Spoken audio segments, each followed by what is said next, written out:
Right. Here we go. September 11th, 2020. The real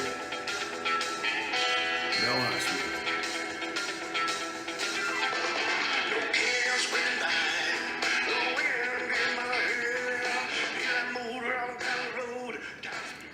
Wow, what a crazy week in a crazy month, and literally a crazy of the 2020 elections.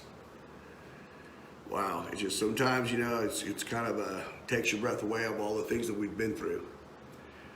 Today, we honor the fallen from the terror attacks of 9/11. Remembering the sacrifices that were made by first responders and the people that lost their lives when the Twin Towers fell. September 11th will always be engraved in our minds for the rest of my generation, at least. But how fast some have just forgotten the sacrifices that were made by the men and women who lost their lives during the 9/11 terror attacks, and for the soldiers who went overseas to fight because of it. How easily some forget. I salute all sacrifices of September 11th, 2003. And now I will have a moment of silence and remember the falling of 9/11.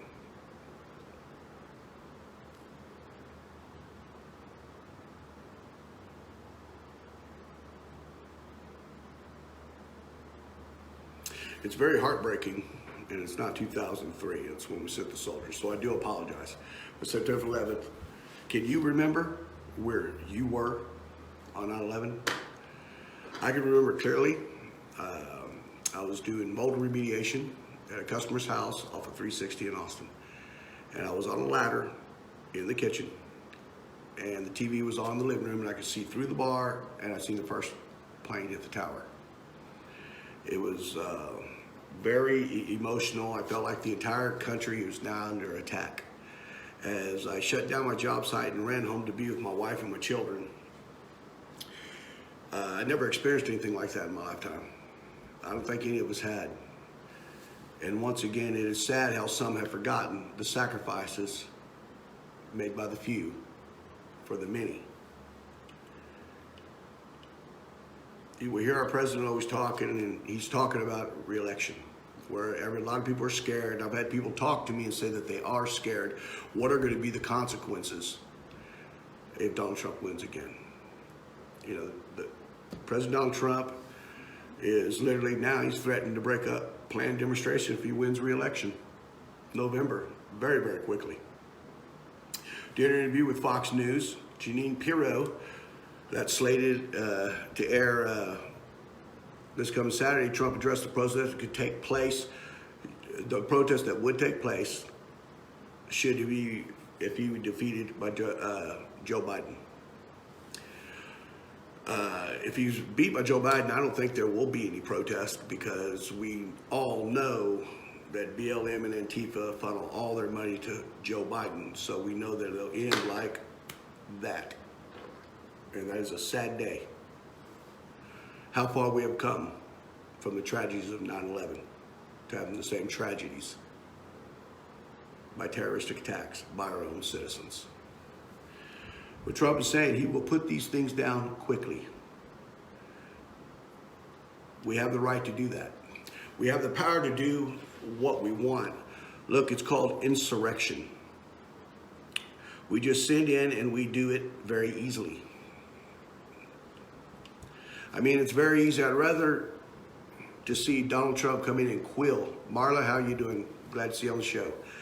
I'd rather see Donald Trump come in and quill the violence that's there, because I believe these rioters or protests should be prosecuted under the full extent of the law. It's very, very sad with us knowing where they're coming from and who's behind it, that you hear nonstop of all the damage everybody's doing. And it just does not seem, you don't ever see Joe Biden or anyone from the left condemning rioters. They just say they're hungry. Only in America can we say that you have a full-time job burning down other people's neighborhoods. You know, I brought this up before. It's called the Insurrection Act, and even the president is bringing that up now, which was passed in 1807 and has been amended several times since then. Allows for the president to use the military to enforce the laws within the United States. Trump came under fire and for threatening to use active duty soldiers to squash social unrest back in June. Now look at our cities, okay? To where soldiers had to be posted around Washington, D.C. You can't blame him on that. I mean, you just can't.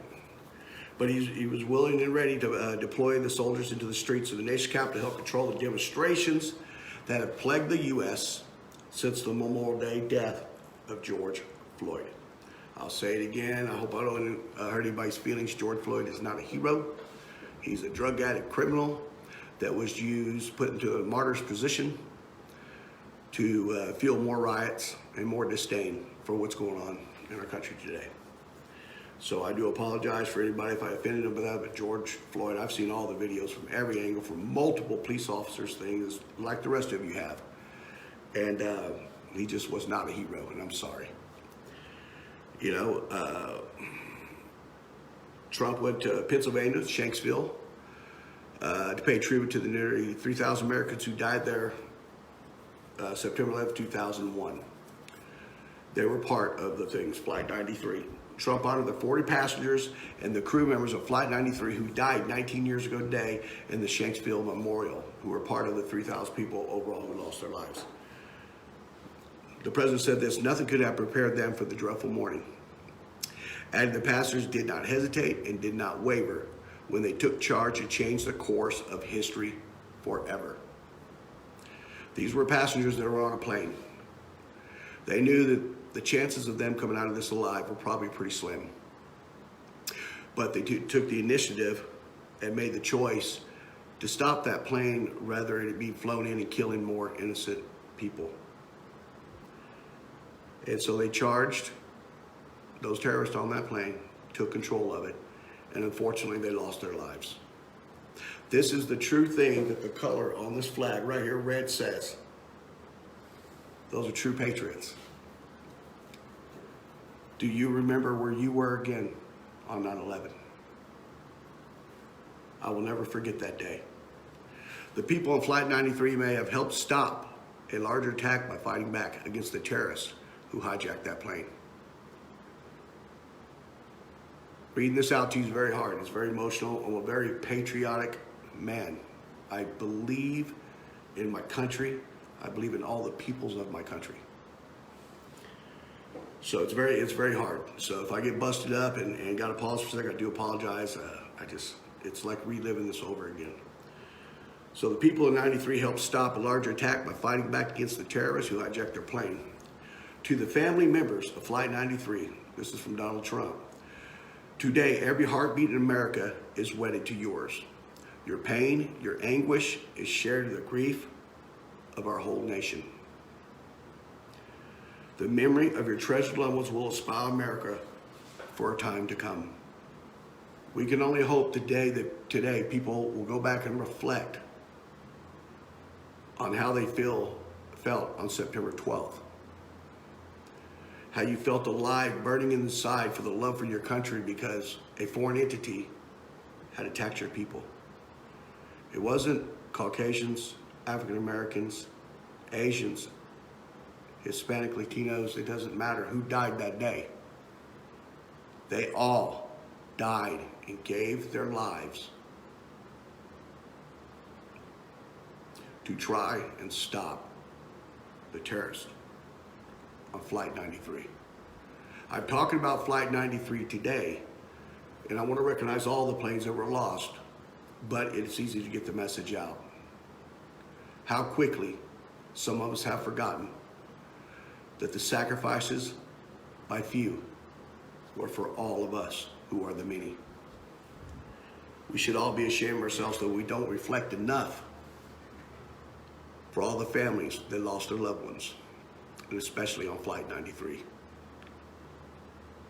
The passengers of Flight 93 and all the planes that people lost their lives in 9/11, they were all heroes. Everlasting reminder that no matter what the danger, no matter what the threat, no matter what the odds, America will rise up, stand tall, and fight back. The president called their actions monumentous deeds and will outlive us all. I ask you again, where were you on 9/11? When terrorists race to destroy the seed of our democracy, as they are doing now, the 40 people on Flight 93 did the most American thing. They took a vote and then they acted. Together, they charged that cockpit on that plane. They confronted pure evil. And their last act on this earth, they saved our capital. Ask yourself this, as an American, what is your duty? What it is, to hate your neighbor? To destroy our democracy? We were founded as a republic. And we watch today in our streets as people literally spit upon that red stripe that my fathers, your fathers before you, all lost their lives. So ask yourself, again, where were you on 9/11, and what ran through your mind as that plane hit that building, killing innocent people? And what blows my mind the most is I have to sit here and reflect on the thought of this. Today, in our inner cities, we are seeing the same thing. The innocent are losing their lives, having their livelihood stolen from them for a political narrative. In the end, when those politics break down, you have what you call 9/11. So where were you that day? Every family of 9/11 all across this nation made the sacrifices. I know where I was, and I know what I feel now. I love my country. I love my state. I love my town. I love my community, my family, and most of all, God himself. President Trump said he and the First Lady promised victims' families that the unwavering love, support, and devotion from all Americans that they feel today. He also honored more than the 400 first responders who gave their lives, listing 23 New York City police officers, 37 Port Authority workers, and 343 New York City firefighters lost their lives that day. They saw their duty to their country, to their kinsmen, and sacrificed their lives. If we can only have politicians. We are under assault right now. And remembering 9/11, especially for me, is one of the most painful things I've ever gone through. I feel for everybody. I hate to see anybody in pain. I wish I could take it upon myself.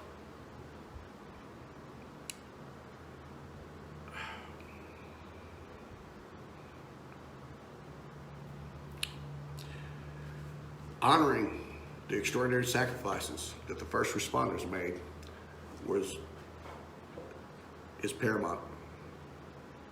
These men volunteer their times most of the time. Yes, some of them were paid because of their jobs. But could you have done it?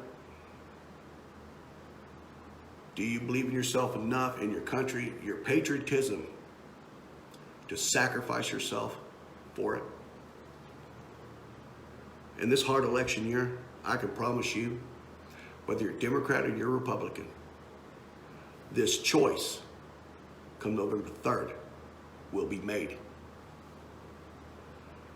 Whether one side's cheering in the streets for the destruction of America and the other side is sitting next to all of us here, bleeding blood, tears of blood. It's coming. You're gonna have to make that decision. We all will. I know where I stand. I stand by my flag. I stand by my president. And I stand with my community. More than 7,000 military heroes have laid down their lives since 9/11 to preserve our freedom. No words can express the summit of their glory for the infinite depth of our gratitude. But we will strive every single day to repay our immeasurable debt and prove worthy of their supreme sacrifice.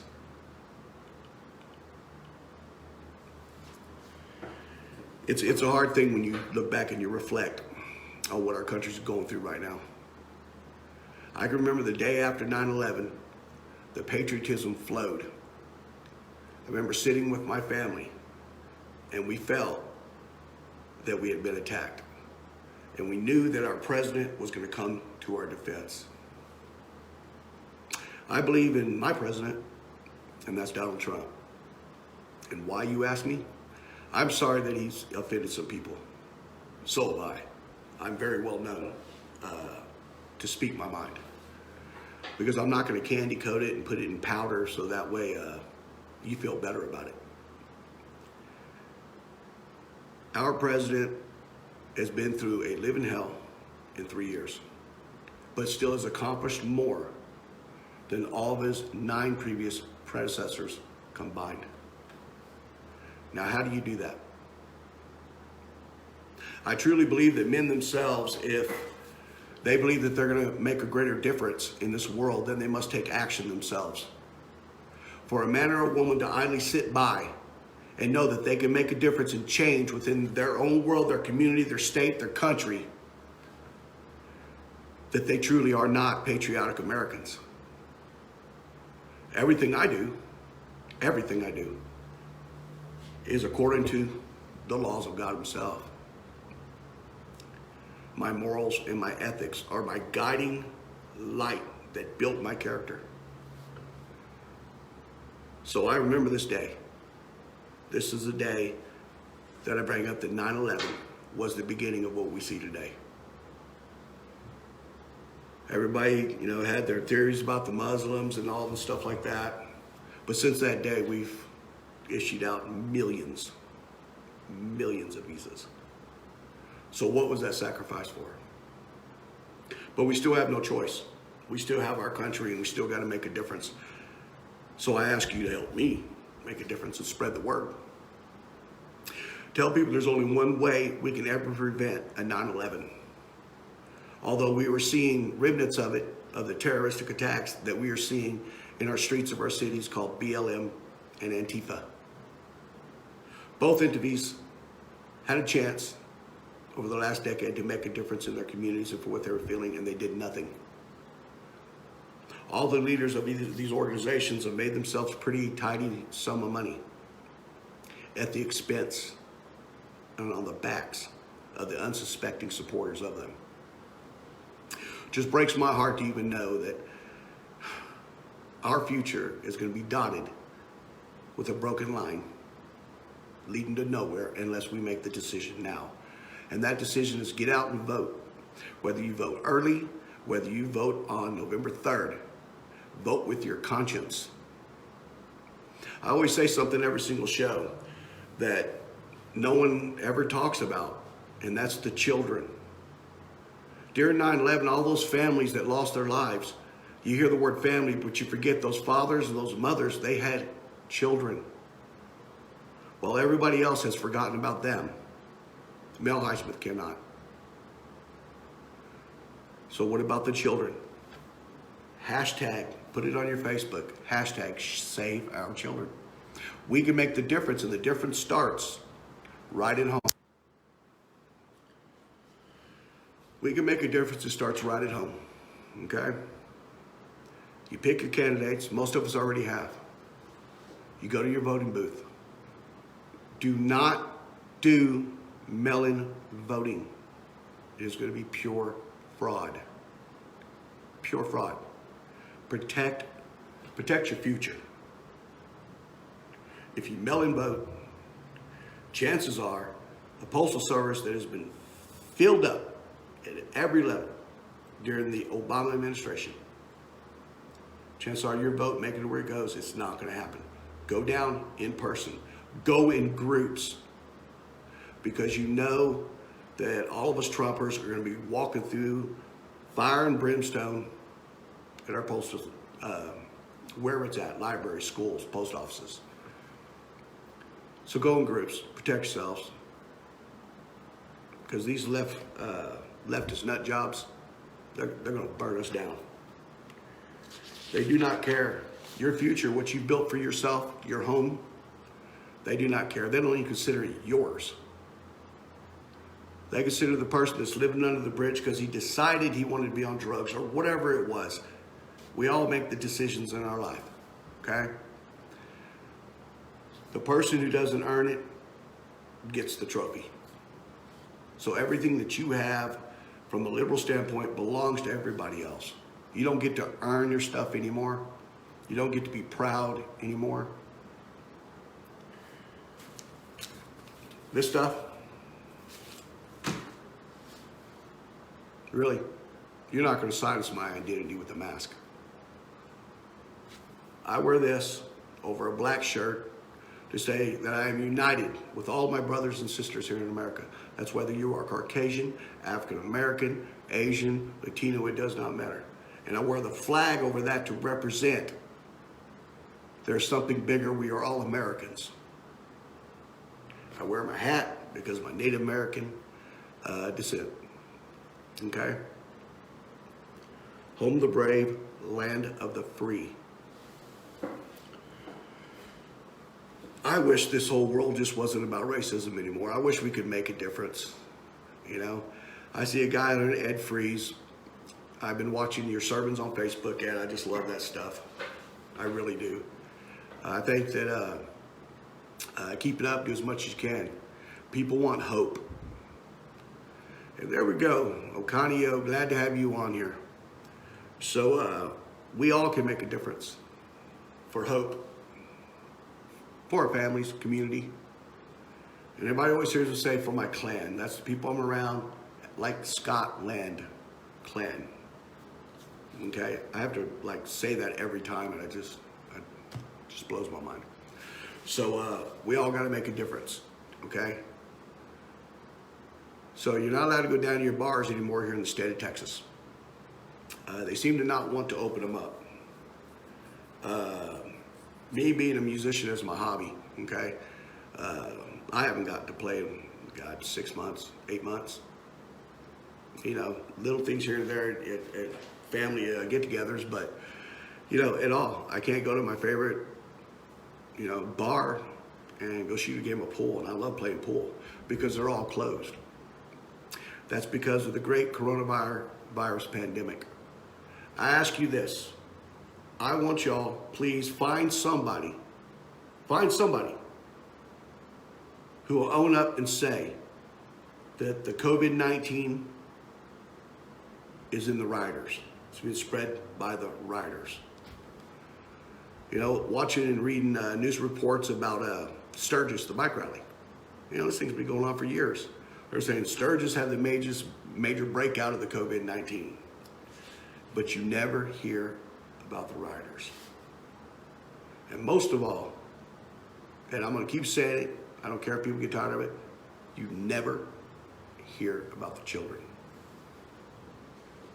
You never hear about the children. Hashtag save our children. Help me make a difference.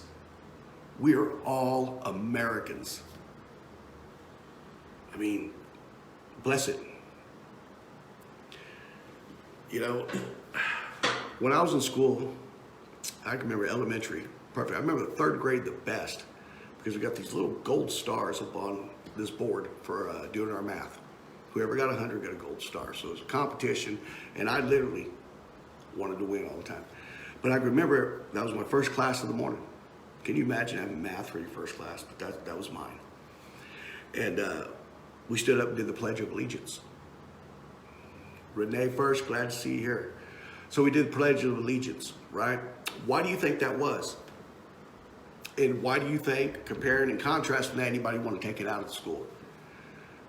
Because in the Communist Manifesto, You must break the allegiance from the individual to his country. Here's the thing, ask your question this. If you take BLM and Antifa and go send them to Russia, what do you think is going to happen to them? Right, that's right. They're going to the gulags in Siberia. Probably worse. I mean, Putin would just have them put to death. But the point is, our Constitution allows us to protest, but friendly protest.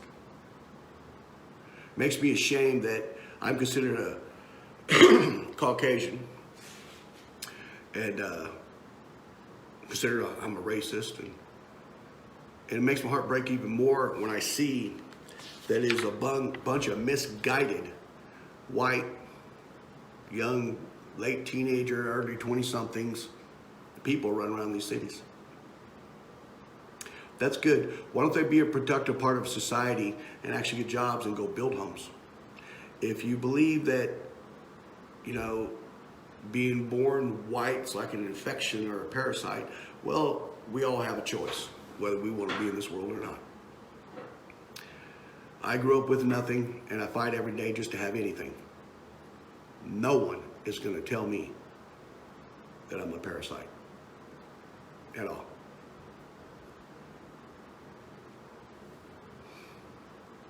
We're in a tough time.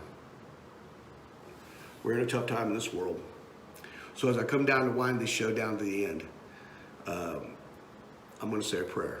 But before I say that prayer, I'm going to do something a lot of people might upset them, but I really don't give a shit. I pledge allegiance to this flag of the United States of America, for to the republic for which it stands, one nation, under God, indivisible, with liberty and justice for all. Those last words, for all, it's everybody underneath the flag. Everybody has a right to prosperity, but not this way, the way it's being done. These politicians do not care about you. So I'm going to go with the one that doesn't get paid, that does his job, and doesn't touch children. Joe Biden is a very sick man. My God, I don't care what anybody says. Do your education. And most of all, stop watching Fox News, CNN, MSNBC, and all that garbage, because I can promise you that it's all for show and ratings. So anyways, I got a prayer for 9/11. Here we go. Dear Lord, so many years ago, the sacrifices were made by patriots of America who decided to rise up on a plane and attack their confronters. Dear Lord, all the people who lost their lives on 9/11, all the innocent individuals, the first responders, please hold them to your breast, Lord. Because I'm allowed to say this prayer because of heroes just like that. Dear Lord, I've asked every day of this show, please, for people to recognize, where are the children? How can we live in this society, Lord, if you cannot guide us? Give us the strength to protect our children. And in your name, Father, amen. So remember, once again, I can't do this without you. It's been one of the toughest jobs I've ever had to do.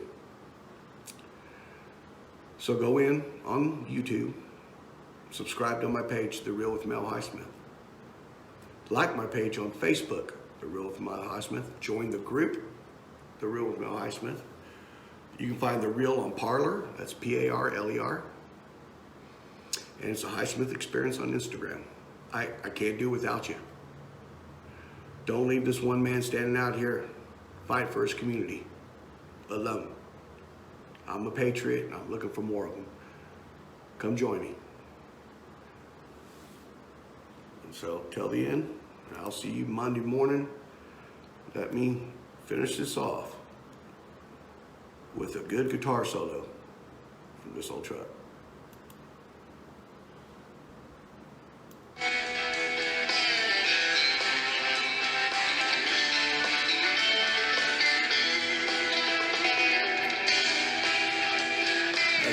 Highsmith on guitar.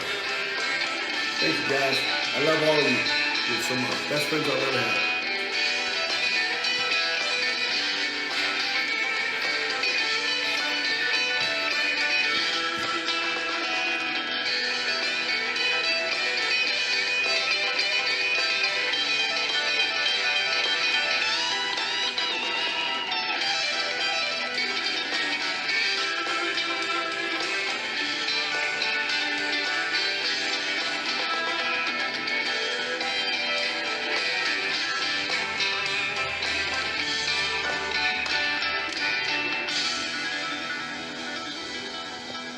The real Mel Highsmith.